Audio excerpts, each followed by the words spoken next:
We're starting a new science unit. This is very exciting. This is the ocean unit. I believe that your packet is blue. I have no idea actually. This was sent home. It looks like this. So make sure you have these notes ready. If you don't, go snag them and then come back. So we are going to be talking about the ocean. Technically the ocean is one massive body of water that is all connected. However, it is divided into 5 different oceans based geographically on where those oceans are on Earth. I will insert a picture here after I spiel a little bit so you can label your ocean on the map.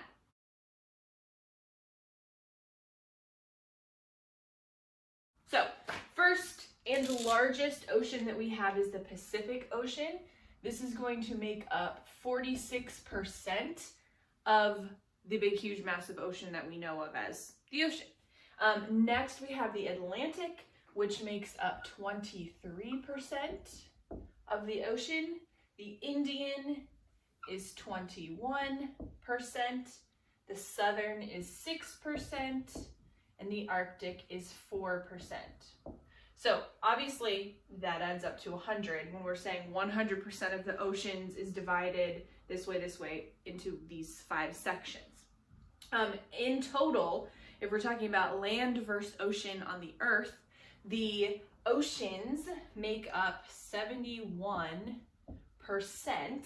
of the Earth's surface, which is about 3 times as much as the land is. So that is why when we would look at the Earth, it would look kind of like a blue marble because most of it is water, most of it is oceans, which we know of from learning about the solar system makes our planet so rare within our solar system, but even within other planetary objects is because not many planets have that much water, or any. There are 5 different layers of the ocean. I'm going to erase all of this and be right back. I'm back. So here's my lovely drawing. I don't know how well you can see any of that. Oh, you can see it pretty well. So here's the sun, and then here would be the first level of the ocean, the top of the ocean, whatever. So we have 5 different layers that are divided within the water of the ocean. So right here you can see this beautiful picture. It shows a little bit better on this picture, but you can see, obviously there's the sun, and then as each level is going deeper, the water is looking as though it's more blue, it's getting darker. That is because as we go deeper in the ocean, that's going farther away from the sun, therefore there's less light available. So that very top layer, is called the sunlight layer, and it's going to receive obviously the most sunlight, hence get that. So we would measure this as any portion of the ocean that is between 0 meters, so nothing or start, and 200 meters. Next we have the twilight layer, and that's going to be from 200 meters to 1,000 meters. Meters are often used when talking about depths of the ocean because feet obviously would be a much smaller measurement. Generally, if we're talking about meters to feet, you'd take the feet or take the meters, multiply it by 3 and get a foot. So like a meter stick is 3 feet. So if we're talking about 1,000 meters, that would be 3,000 feet. So it just depends on what unit you're using. Next is going to be the midnight layer. So that's going to be 1,000 meters through 4,000 meters. Next is the abyss, which is 4,000 to 6,000. And then last is the trench, which would be 6,000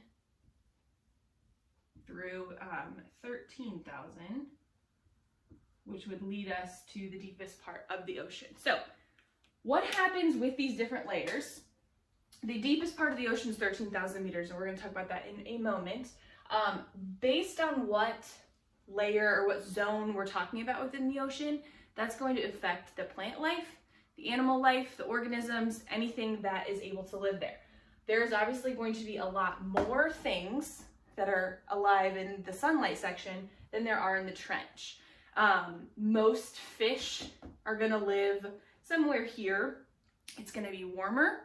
Obviously, they can see, so it's not pitch black like it would be down in the trench.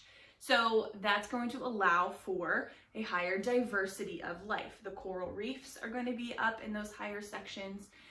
Versus talking about the trench, that's going to be archaea, deep sea archaea, where we have hydrothermal vents. Those like creepy angler fish that have like glowy, like, you know what I'm talking about, in Nemo, like those the guys.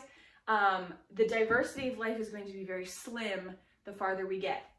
Obviously, we talk about how light is changing. It's going to be way more lit. It's getting darker as we go. It's going to get colder as we go because the sun is also the source of heat. In addition, the deeper that you go in the ocean, the pressure is going to increase greatly. That is because if you're here, there's 4,000 meters worth of water pushing down on you.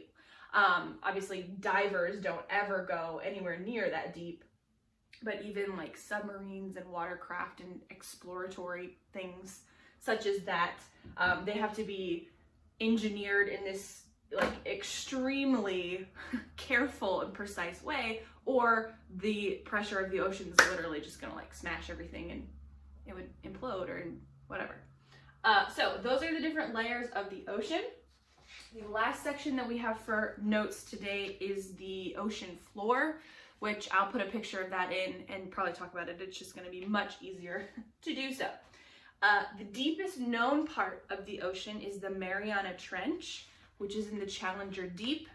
Again, I'll put in some pictures and probably finish talking about all of this. The deepest part of the ocean is in meters, 13,000. So it would be in feet. It's 36,070 feet deep.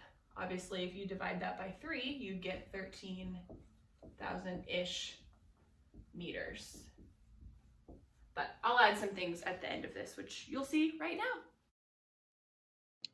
All right, I'm going to just go from left to right and kind of describe the different features that you are seeing of parts that you may find on the ocean floor. So you can see that there's lots of different ones. These would not be all smashed together like this.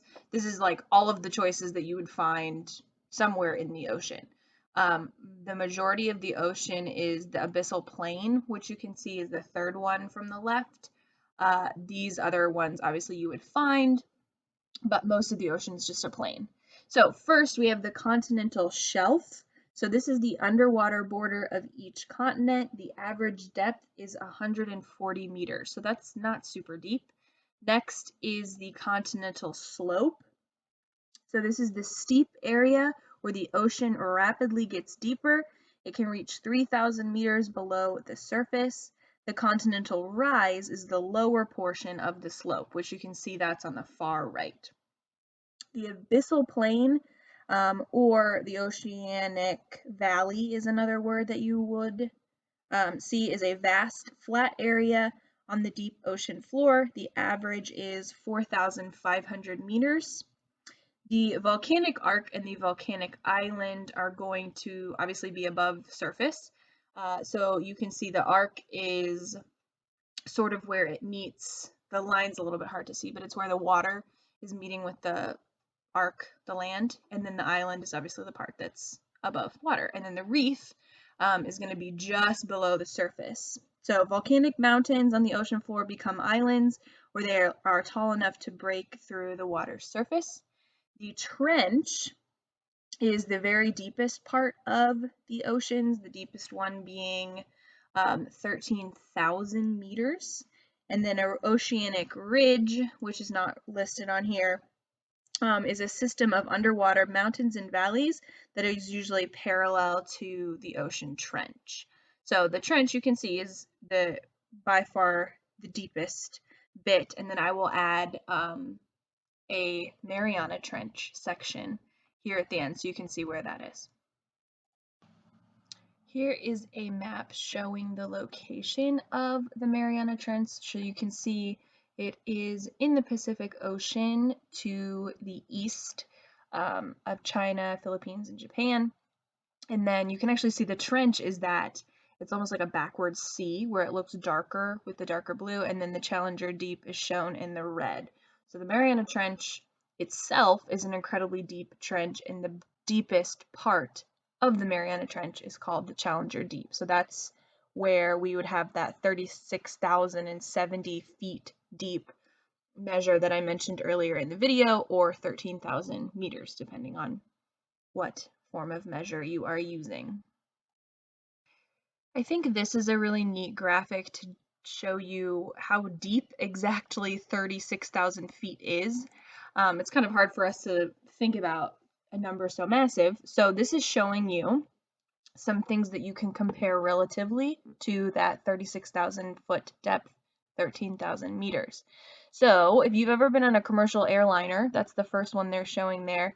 They commonly cruise at 35,000 feet, which is super, super high, still not quite as deep as the Mariana Trench. So if that's obviously flipped, we're going 35,000 feet above the earth, the trench would be 36,000 feet down to the depths. Mount Everest, which is the world's highest peak, is 29,000 feet. The top of the Alps, the Matterhorn, is 14,690 feet. Denver, which is a city that's very high above sea level, is 5,280 feet. And then the tallest building that is in the world is in Dubai. The Burj Khalifa is 2,723 feet, which, if you remember when we talked about the Freedom Tower that's in New York City where they built where the Twin Towers were, that's 1,776 feet. So the Burj Khalifa is way tall. On the right there, you can see some of the average depths. This is obviously going to sea, in the sea. The average depth swimming of a sperm whale is 3,281 feet. So that's very shallow in comparison to how deep the ocean actually gets, even though the majority of the ocean is nowhere near 36,000 feet, obviously. The Titanic sunk at 12,400 feet. The average ocean depth is 13,000 feet. That's what most of it is. So that the Titanic is resting just on the plain, which is what most of the ocean is. So there's some other interesting figures that you can look at. And then the last thing that I want to add is in your notes, and it's talking about how trenches are formed. So the Earth's crust is made up of plates. We know about that, tectonic plates. So ocean trenches form where two plates meet.